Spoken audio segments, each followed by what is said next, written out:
kita. Wah, kita nak bersama dengan tetamu kita hari ini, Dr. Rizal Abu Bakar, merupakan perunding kesihatan. Ya. Assalamualaikum, Doktor. Assalamualaikum. Sangat segak orangnya. Itulah, saya ingat tadi peguam.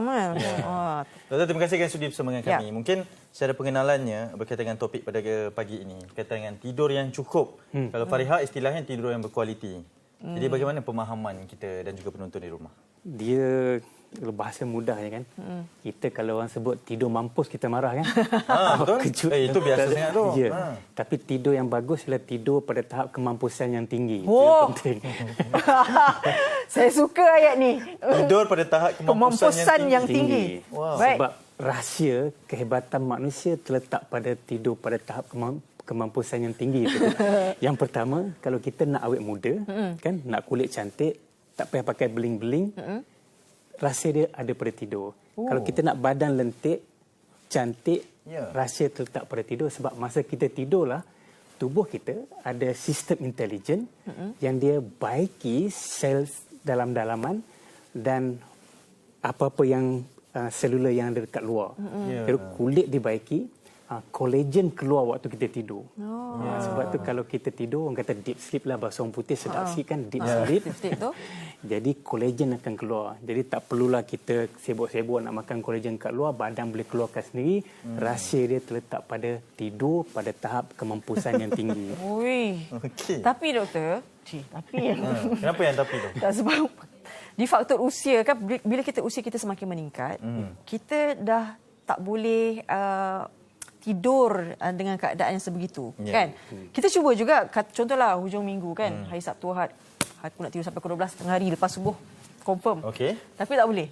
Dia lepas subuh dia macam alamak tak boleh. Maknanya bagaimana kita perlu, mungkinlah di usia yang emas kan, usia tu, bagaimana kita perlu mendapatkan kualiti tidur yang baiklah, yang secukupnya. Sebab memandangkan, sebab kalau kita dulu remaja bolehlah kemampusan yang tinggi tu, tapi yang di faktor usia emas ni dia macam mana? Kita selalu tersilap sangka kan, kalau kita tak tidur malam, kita boleh ganti dengan tidur siang. Tidur siang tak dapat ganti tidur malam. Dan tidur malam ni kita kalau ikut kajian kita perlukan 8 jam. Untuk orang dewasa? Untuk orang dewasa. Untuk kanak-kanak macam remaja 9 jam, kanak-kanak 10 jam. Kalau bayi lagi banyak jam lah. Sebab perkembangan otak berlaku waktu tu. Bagi contoh, ada kajian menarik ni. Kan? Orang tidur 8 jam, dibuat di UK, orang tidur 8 jam, dia ambil gambar dia, dan orang yang sama tidur 6 jam selepas tu. 5 hari berturut-turut 8 jam, 5 hari berturut-turut 6 jam. Ini kajian berkenaan dengan waktu tidur saja? Waktu tidur, didapati orang yang tidur 6 jam tadi tu, orang yang sama tidur 6 jam, kulit dia berkedut 45% lebih berbanding orang yang tidur 8 jam. Kita kena mulakan misi kita pada hari ini. Tidur 8 jam? 8 jam. So, macam mana nak dapat tidur 8 jam di waktu malam? Kan? Itu benda yang sangat penting. Jadi, kita kena sediakan suasana tu. Badan kita, dia perlukan, kepala kita ni keluarkan hormon melatonin, otak kita. Dan bila kita nak galakkan hormon tu keluar, hormon ni akan bantu kita tidur. Kita perlu ambil makanan yang bantu untuk keluarkan hormon tu.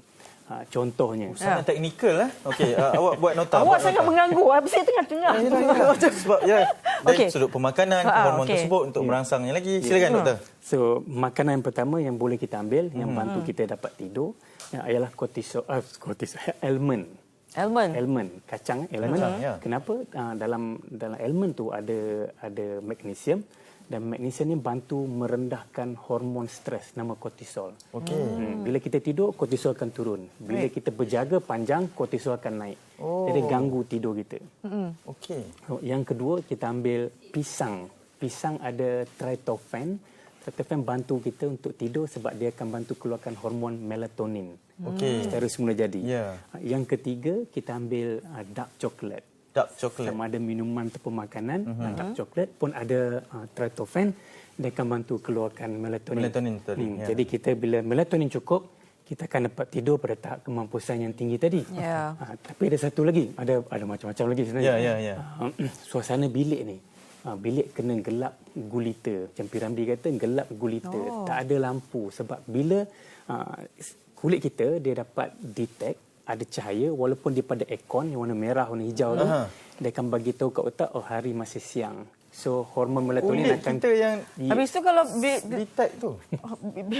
Bilik tidur ada lampu tidur tu maknanya tak payah. Tak payah. Tak payah. Kalau kita sengaja dimkan sikit pun untuk ialah takut gelap sepenuhnya tu. Takut tak boleh. Kalau tak boleh. Pun tak dapat sebab dia menghalang melatonin dari keluar. Ilmu yang sangat menarik. Okay. Dan benda yang satu penting lagi ialah kita mesti turunkan suhu badan kita. Okey. Bila suhu badan turun, hormon melatonin akan keluar. So macam mana nak turunkan suhu badan kan? Kita satu boleh ambil wuduk. Ambil wuduk dapat turunkan suhu badan ataupun mandi. Dapat turunkan suhu badan. Okey. Saya rasa ini antara fakta yang mungkin bercanggah juga dengan pendapat kita yang sebelum ini macam mana boleh mandi malam. Mandi malam. Dulu kan orang kata mandi malam paru-paru berair. Saya kerja di klinik tidur di Canberra dulu. Saya merawat lebih daripada 9,000 manusia. So bila datang ni kita suruh mandi dulu sebelum nak masuk tidur. Sebab kita nak pasang wire, nak tengok keadaan otak dan sebagainya. Mandi dulu. Dan tak ada satu kes pun lah kan yang paru-paru berair. Okey doktor, sangat menarik kerja di klinik tidur tu. Okey, kita bercerita mengenai masalah sekiranya tidur itu terganggu. Konteks tidur terganggu tu menurut doktor bagaimana dan apa kesannya kepada orang ramai? Baik. Kalau tidur terganggu ni, satu suhu dalam bilik kita, bila suhu lebih daripada antara 22 hingga 24. So dia akan mengganggu tidur. Kita akan senang terjaga.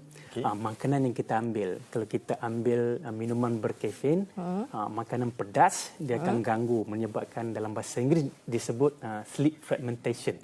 Jadi tidur tapi terjaga. Walaupun 8 jam, esoknya letih macam Faria sebut tadi kan, esok letih dan sebagainya. Sebab kita tak dapat kualiti tidur tu.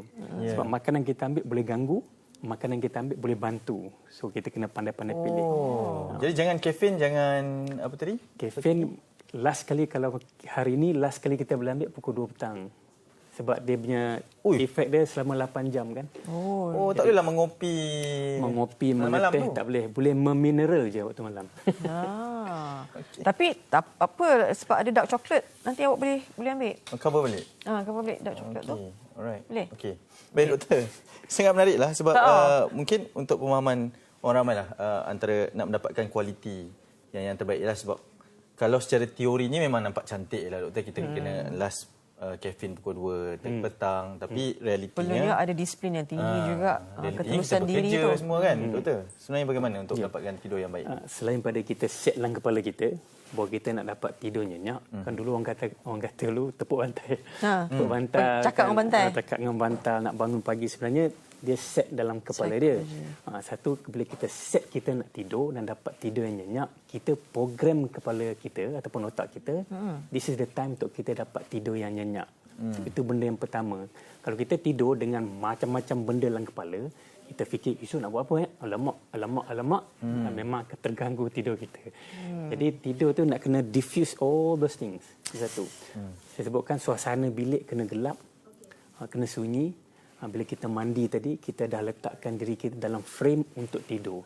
Sama juga orang yang ada anak-anak kan. Bila ada anak tak nak tidur. Jadi kena create suasana tu untuk anak tidur. Jadi kita padam lampu, tinggal lampu dekat ruang tamu saja, yang lain semua dah gelap. Kita pun tak menggunakan gadget sebab gadget mengganggu tidur. Betul. Kalau kita pakai gadget, dia menyebabkan otak jadi aktif kan. Sebelum kita tidur kita masih WhatsApp dan sebagainya. So dia ganggu kita punya otak untuk bertenang dan untuk set untuk tidur. Baik, maknanya sebelum kita tidur tu ada aktiviti sebelum tidur tu adalah sangat penting untuk membawa kita mendapat tidur yang berkualiti atau tidak. Semua yang doktor cakap ni macam mencocok-cocok kami ni. Kepada bos-bos. Lebih bahaya sekali, dalam kajian dapati orang yang tidur tak cukup, otak jadi kecil. Allah. Kita takut bila otak kecil tu tuan, dia melorot turun sampai kat lutut ni, tinggal kat lutut pula kan, bahaya nanti kan. Baik. Sebenarnya banyak fakta ataupun informasi terbaru yang kita dengar daripada Dr. Rizal. Terima kasih banyak-banyak. InsyaAllah kita akan amalkan sikit tips yang diberikan ini. Mungkin kita boleh buat eksperimen nanti sebenarnya nanti di MSI untuk dapatkan banyak lagi tidur yang yang boleh baik kan. Dr. Rizal Abu Bakar, Perunding Kesihatan, terima kasih banyak-banyak. Nanti kita jemput lagi insya-Allah. Segak bergaya orangnya sekali lagi. Muka pun segar je. Pasti cukup 8 jam. Cukup tidur ni yang berkualiti. Okey, kita nak berteriak seketika.